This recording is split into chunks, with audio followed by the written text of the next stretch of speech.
Salut! Aujourd'hui, je fête un petit peu mon anniversaire, en tout cas c'est une période pour mon anniversaire. J'ai 46 ans et tu l'entends peut-être, je vis dans le centre, n'importe quoi, dans l'est, dans le grand est de la France. Je dis que tu l'entends peut-être parce que, j'ai un accent de ma région, un peu typique et hem et je voulais te faire, profiter de cet anniversaire pour te faire un petit récapitulatif de ce qui s'est transformé pour moi ces derniers mois. Je me rappelle plus, quelle était exactement la thématique de ma vidéo d'il y a quelques mois, de la dernière ou des dernières vidéos.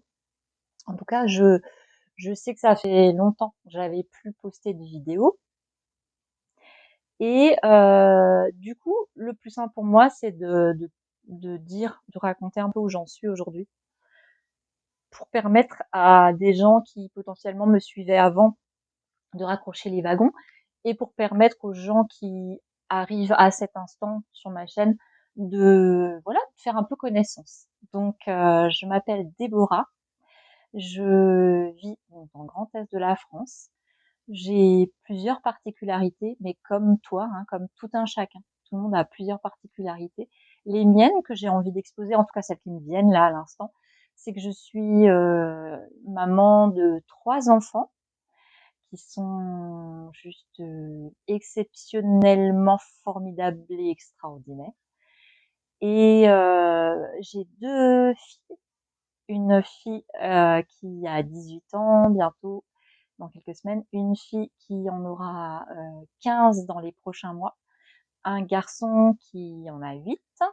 J'ai ces enfants-là, mais je ne vis pas en couple, donc je suis mère célibataire, maman solo, famille monoparentale de ces enfants-là. Mes 2 grandes filles ont un père dans leur vie, le même, les 2, qui est présent, qui joue son rôle de père, qui a une posture de père, une position de père, qui a avec elle une relation de père.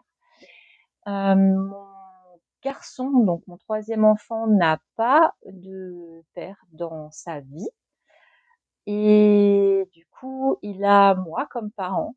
Voilà, il a moi comme parent. Je crois que c'est une chance d'avoir moi comme parent et je crois qu'à cet instant, tu te dis: «Elle est gonflée la meuf». Ouais, j'ai des parties de moi qui sont gonflées et d'autres qui sont moins gonflées.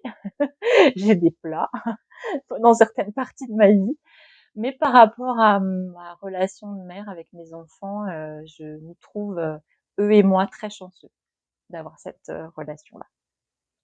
Ça, c'est une de mes particularités. Une autre de mes particularités, c'est que j'ai, vécu pendant plusieurs décennies avec des psychotraumatismes, complexes. Des traumatismes, qui me sont venus, enfin qui sont apparus dans ma vie, suite à des impacts, émotionnels, négatifs dans mon enfance et ce sont des choses, que j'aime aussi, partager. Je suis pas, en difficulté de les exposer parce que, j'ai, tout à coup après, 4 décennies, compris, des choses, eu des prises de conscience et ensuite j'ai travaillé sur ces psychotraumatismes, sur ce psychotraumatisme, complexe et ça m'a amenée là où je suis personnellement et professionnellement aussi. Parce que du coup, je me suis formée autour du psychotraumatisme complexe, autour du retraitement du trauma et je me suis formée, je continue de me former en psychologie parce que c'est vraiment une de mes passions et qu'est-ce que je peux te dire d'autre par rapport à ça, par rapport à ce psychotrauma? Oui, j'ai aussi, vécu des thérapies. Donc ça, c'est une autre de mes particularités. J'ai suivi des thérapies et notamment une, la dernière en date, qui m'a, pas mal, révélée à moi-même dans le moi-même que je suis aujourd'hui et qui a été une grande chance sur mon parcours de vie. Et donc ça, je peux aussi, partager, témoigner selon, ce que tu as envie. Tu peux aussi me donner, en commentaire ce qui t'intéresse aussi dans mon parcours, ce qui me donnera aussi l'occasion de développer peut-être dans d'autres vidéos certaines choses. Une autre de mes particularités, c'est que j'ai été entrepreneur pendant plusieurs années, depuis je dirais 2012 jusqu'à très récemment. J'ai été entrepreneur pendant une douzaine d'années dans ma vie et actuellement, je n'ai plus d'entreprise. J'ai fermé récemment mon entreprise d'accompagnement, donc j'ai eu comme ça une carrière d'entrepreneur dans l'accompagnement avec différents médiums. J'ai utilisé le chant, la voix, l'expression scénique pour accompagner des personnes. Et puis après, je me suis intéressée au coaching en développement personnel. J'ai aussi accompagné grâce à la créativité au sens plus large. J'ai accompagné aussi grâce à un courant de chamanisme de d'ici et maintenant, qui est pas le même que le chamanisme d'ailleurs dans le monde ou dans d'autres périodes de notre ère. Et j'ai aussi accompagné grâce à une forme aussi de spiritualité. Je suis aussi allée jusque-là dans mes formations, mes transformations personnelles, mes formations et mes transmissions et mes accompagnements. J'ai utilisé par exemple la cartomancie pour accompagner. Une forme de cartomancie aussi, pas forcément toutes les formes, pas forcément de la divination, voilà. Mais, j'ai utilisé la cartomancie et pour finir, j'ai utilisé la psychologie pour accompagner. Et aujourd'hui, je travaille sous une autre forme, donc je suis plus dans la forme entrepreneur. C'est peut-être temporaire. Et je dis pas que je serai plus jamais entrepreneur, parce que je serai sans doute à nouveau un jour dans mon parcours entrepreneur, à mon compte, en libéral peut-être, ou sous d'autres formes d'entrepreneuriat. Et là-dedans, j'inclus même l'associatif. Voilà, c'est très très vaste, c'est très très large. Et actuellement, j'accompagne des femmes victimes des violences dues à leur genre. Voilà, pour faire vaste et quand même bien représentatif de ce que je fais. Et je travaille et j'exerce sous l'appellation de travailleur social, travailleuse sociale, employée par une structure associative. Voilà. Mon travail que je fais actuellement, que j'exerce actuellement à plein temps, me plaît beaucoup, m'apporte beaucoup, il me questionne beaucoup, il m'enrichit beaucoup. Je peux aussi partager autour de ce versant-là, le versant professionnel. Et puis, ouais, je vais aussi revenir sur mes enfants. Je t'ai dit qu'une de mes particularités, c'était que j'étais mère, que je suis mère, je suis maman. Et une autre particularité, c'est que justement, j'ai des enfants avec des particularités.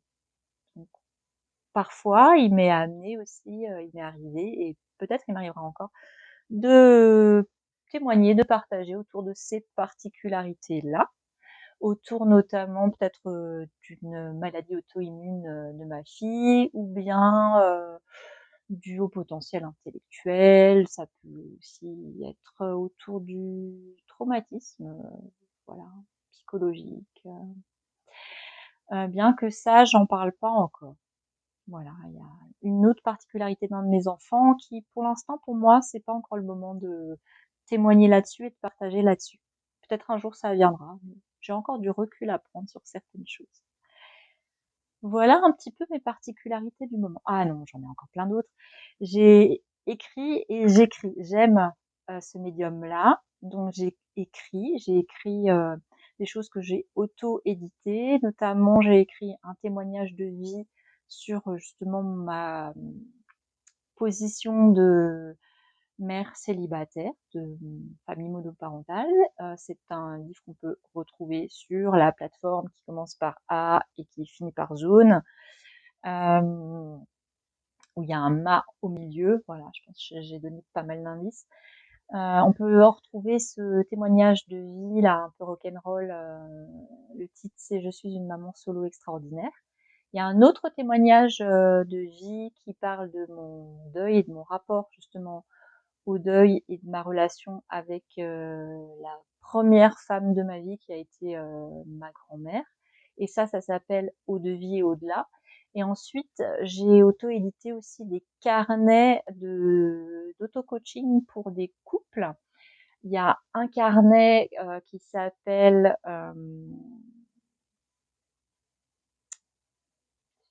je sais plus comment ça s'appelle, que j'ai écrit, sur lesquels j'ai travaillé des mois, que j'ai tout le temps. Il y a un carnet, c'est sur la relation de couple. C'est des questions. Je crois que c'est 75 questions, voilà, 75 questions pour les couples anxieux. Ce sont des questions qui amènent de l'apaisement dans le couple, surtout dans le couple un peu neuroatypique ou un des sujets du couple est neuroatypique. Euh, Par rapport à, ça peut être à de l'anxiété, ça peut être à du psychotrauma, ça peut être à du TDAH, une forme ou une autre de comment dire, de fonctionnement de cerveau qui amène euh, des questions et de l'insécurité. Voilà, ça vient travailler de la sécurité dans le couple et c'est très chouette et je te le conseille vraiment ce bouquin-là si tu es en couple nouvellement ou vieillement. Il y a un deuxième carnet pour les couples qui est autour de la question de l'argent. Donc c'est 75 questions pour les couples fauchés. C'est vraiment le travail du rapport de chacun des deux sujets à l'argent et le rapport qu'on peut construire, le rapport de couple qu'on peut construire à l'argent pour amener une forme bien sûr de prise de conscience de ce qu'on veut mettre dans notre relation de couple en termes d'équilibre et en termes de d'épanouissement. Voilà. Voilà un petit peu mes particularités et ce qui s'est transformé dans ma vie récemment, ce sont le fait que je suis passée d'une vie de couple que j'ai eue pendant 2 ans et demi avec une année de vie en commun, avec sous le même toit, avec aussi de la parentalité recomposée. Maintenant, ça s'est transformé. Je suis à nouveau célibataire et, et, épanouie dans cet aspect-là de ma vie. Et voilà, l'aspect aussi qui s'est transformé ces derniers mois, c'est le fait que je n'ai plus un travail en, en, en tant qu'entreprise, en tant qu'entrepreneur, mais que j'ai un travail en tant que salarié à nouveau. Si il y a des choses dans ça qui te posent question, je t'invite à commenter.